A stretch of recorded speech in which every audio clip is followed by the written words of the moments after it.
Nakaliang kasang Henyau Trap National Youth Front HNYF haka jingilam usamla kemenlang rani kumu Presiden naka umred unit lembat Vice President kanong birlum unit kilayo ban lejurep hak biade badute utawar mobile network ubadan haka snong nong bir tham.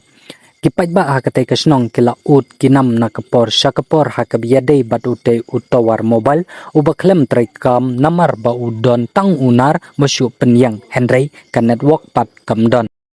Nakaliang kasang daka jingsong kia halor kane bat kalalek ban lejurip hi dalaki jongki kamat hakatay kajaka badon ute utawar.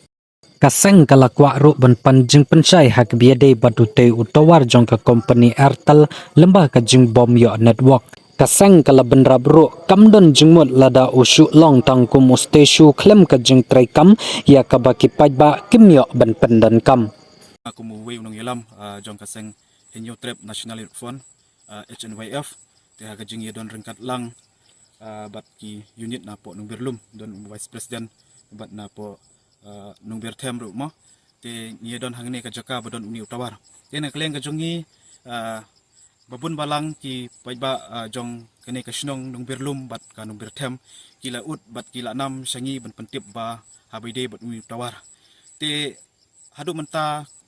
kat kum kajing tip kajungi ni utawar uladon kumba license te hadu menta unet nuak ru klem don na ka ru ngimyo kajing tip te na kleng kajungi ki kabadon hapo ne kadong kathan po ka nung bir tem bat nung birlum kila pentip singi te ngiwan hangne menta ngikwa banpan ya kajing pensai habide bat uni tawar mobile ngikwa ba uni tawar mobile ubadon hangne bensuk long tang